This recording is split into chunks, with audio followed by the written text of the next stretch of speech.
Welcome back to Roto Moto. My name is Donnie, and in this video I will give you 5 riders to look at when making your PulpMX fantasy picks for Daytona, tips for picking FFLs, the weather report, race day schedule, and even a very early look at what my team could be on Saturday. You may notice this video is a little underproduced and not as good looking as usual. I've had some catastrophic errors happen to my editing PC and I've been troubleshooting it for hours all day Friday. I finally gave up. I moved to another PC in the house. Luckily we do have another, but it is not up to spec for what I need to produce the videos like usual, and I don't have the assets I need either. Thankfully last night I stayed up a little extra and got some of the legwork done ahead of time, so I at least have the rider stat overlays for you. Anyway, on to the stat review section, taking a look at Orlando 2 before we move on to Daytona. We again had the lowest number of players of the season, down a full 700 from Orlando 1 to Orlando 2. Of that, almost half of the lost players were in the paid championship league, bringing both numbers down to 13,350 and 7,187 respectively. A perfect team on the night would have consisted of 3 52s on the 250 side, totaling 322 points altogether. Throw in 2 FFLs and you were looking at a maximum of 352. This was actually possible this week as the FFLs were relatively pickable this time around. Justin Cooper hole-shotted both the original and the restart in the 250 main, and Adam Cianciarulo finally picked up his first FFL on the season after boasting the best average start in the field. All-stars per team were down to a season low, with only a quarter of teams starting a bonus all-star in their lineup. The median championship score was a season low also of just 168 points. Score 169 or more and you did better than half of the paying field. This paltry score was made possible by a season high of 0 score pick trend. A grand total of 161.3% of wasted pick trend on the round means that more people actually had 2 zeros than there were people that had none. This was mostly because of Carson Brown crashing out in the first lap of his heat race, as well as 450 bonus rider Mitchell Oldenburg qualifying well, but not showing up when it matters. If anything, this just shows how deep the 450 field is compared to the 250 East. Another season low, just 21 riders managed to score double points out of 28 eligible. The highest score in the Roto Moto League for the week was friend of the show Golf Coaster, who brought home 292 on the back of Robbie Wageman and Seth Hamaker's 52, and managing to get all 8 not only in the main but also in double point territory. Justin Cooper's FFL cashed in for a cool 15, but for some reason he picked Dylan Ferrandis and lost 7 there. The season leader is still not to be named as he lacks a picture and refuses to follow me on Twitter, so for the 5th race in a row, Benny Wap sits on top, just barely cresting 2,000 points going into the midpoint of the season. Despite leading the charge when Carson Brown, I still managed to have a team I am very happy with. 232 in the evening on the back of Hamaker, Tickle, and Anderson. It's easy to think what ifs here, with Ferrandis just barely edging out double points and Carson 0, but with so many terrible nights across the entire field, I will take a 232 and run. I do regret skipping Cooper for the FFL. To be honest, I just forgot to put him on. By the time I get the cheat sheets out for you guys, I don't even want to look at that website anymore. The ins and outs is the longest it's ever been, with 250 title favorite Jeremy Martin out for at least the 1 round after a first lap crash at Orlando 2. Joining him on the sidelines in the 250 class is Derek Drake, Dakota Alex, Enzo Lope, and Carson Brown, who will miss 6 weeks after dislocating his elbow. Alex Martin is planning to line up after his gnarly crash at Orlando 2 left him limp. Pierce Brown is set to make his debut on the TLD Gas team, and Nick Gaines is still yet to announce his plans after setback cost him his debut in Orlando. In the 450s, we have a late announcement that Zach Osborne will miss the round to rest and rehab a bulging disc, joining another top 10 talent in Adam Cianciarulo on the sidelines after his 0-2 crash. Adam Enticknap failed to line up last race and will sit again, and Justin Brayton will be a game-time decision as he continues to heal from a chest injury suffered during a practice crash. Making his return, however, is Chase Sexton, who last we saw leading Houston 2 by a pretty hefty margin on his HRC Honda, and also be on the lookout for veteran Henry Miller making his 2021 debut this weekend. Just a friendly reminder that Roto Moto is an entirely privateer operation. I research, I write, I record, I edit, I post, I promote every single video entirely by myself, in addition to the cheat sheets, the Twitter, the Instagram. Everything that you see on this thing is entirely me with no outside help at all.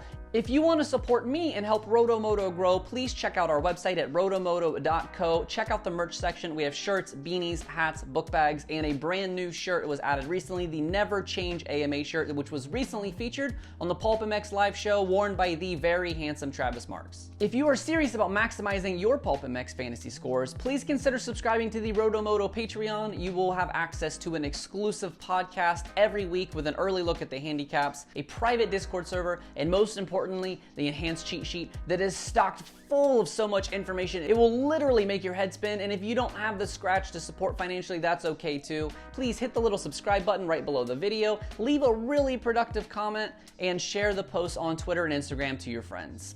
The track at Daytona is always cut from a different cloth, personally designed by Ricky Carmichael. It's always a hodgepodge of textures and ideas thrown together like a kid playing a video game. The lap times will be long, the ruts will be deep, and anything can happen. Historically, the outdoor favoring riders tend to show up and do very well here, so don't be surprised to see a few wily veterans or international riders score huge points. It looks to be a high chance of rain, another wrench in the design. For the purpose of the recommended riders, we are going to assume that the soil will be wet but not a sloppy mess. In any case, I would err on the side of caution, choosing factory riders over privateers just in case something goes wrong and they need the manpower to get back into the race. All right, without further ado, let's get to the picks, starting with your 250 All-Star. This is actually your do not pick of the week. I have Seth Hamaker. Nothing wrong with the kid. This one's kind of cheap, honestly. In both classes combined, almost every All-Star has a high probability to max out. I don't like Hamaker here because he's a rookie, and rookie All-Stars are always a bad idea. Even if he has the ride of his life, 26 points is a low ceiling, and this pick is always better spent on a guy that is going to minimize risk. I would gladly take any of the other 250 guys in this spot with a nod to 2020 Daytona winner Garrett Marchbanks if you need it. A 250 rider that I actually do want you to pick here is Carson Mumford. The FXR Chaparral Honda rider had a really bad day, getting punted off the track out of qualifying position in the heat before getting held up off the start by a crash directly in front of him in the LCQ. Carson is a top rookie talent and somehow the only Geico Honda member to get snubbed and left off of a factory team. He flourished in his outdoor debut with an average moto finish of 12.6 and a season best 5th at Loretta 2 in the very sloppy first moto. The combination of weather, Daytona, and his desire to prove he belongs, coupled with his high handicap, could easily lead to massive points for you this Sunday. Your 450 All-Star this weekend, I want to see Justin Barcia. Like I said with the Hamaker pick, almost every All-Star is a great pick this weekend. With Zach and AC out, only 6 to choose from, and even less chance of someone getting in front of them and in the way. Of the 3-4 handicap riders, the others being Tomac and Muskin, Barcia has the most top 5 finishes and realistically should have been in the top 5 in all but one of the races where it was within his control. We will excuse his finish with a missing shifter and the Vincident. Expect to see Barcia up front early, and there's no one I would rather on my team if it looks like it's going to be nasty. For your non-All-Star, and I cannot believe I'm saying this right now, but let me have Big Rig Benny Blas. So far this season, Benny has been alternating top 15 finishes with a 19th or worse. And guess what he's on pace for this weekend? That's right, it's a good one, and maybe even his best one. Benny is very talented when it comes to outdoor motocross tracks, and in his 3 times racing at Daytona, his worst finish is 12th place, and he did that twice. If he could match that again, you'd be looking at 42 points. And if he gets super duper sloppy, his incredibly long giraffe legs will keep him standing upright and pedaling through the slop.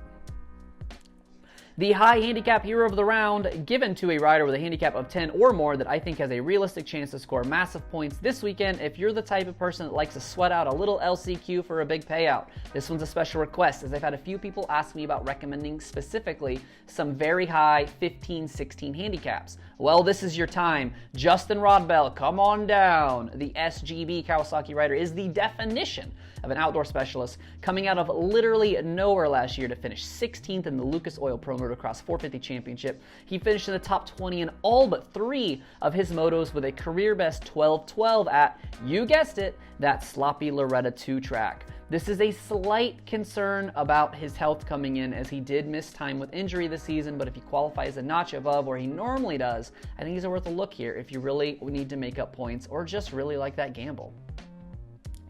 The 250 FFL shouldn't really surprise anyone. Justin Cooper ripped it last week and was red flagged, came around, and he did it again. With Smith hurt, Amart ailing, and J-Mart out, I think he's the only choice here until someone else goes on a tear. I will definitely have Justin Cooper locked in at Daytona for me come Saturday. Adam Cianciarulo finally manifested his destiny and put together an FFL shortly before ending what little championship hope he had left in that treacherous whoop section. But with his exit comes Chase Sexton's return. The number 23 was 1 for 2 in the FF department before getting hurt, the best percentage in the class, but 1 for 2 is still just 1. Justin Barcia improved his average start again and was very close to pulling it off in Orlando. I'm personally not taking the bait, but if I were a picking man, I would be looking at Bam Bam. As of Friday morning, it looks very nasty. High chance of rain from now until after the races are over. The track crew will do their best to keep it covered and drain the water away, but there's not much they can do once the tarps come off. Expect a wild one, expect some fried clutches, and expect some hurt feelings from guys watching the main from the truck.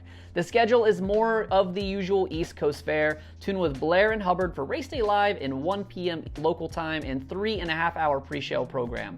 Patreon backers can expect the enhanced cheat sheet at 5:30 p.m. delivered directly on Patreon. The rest of you will have access to the basic cheat sheet at 6 p.m., about an hour before the gates drop at 7 Eastern Time.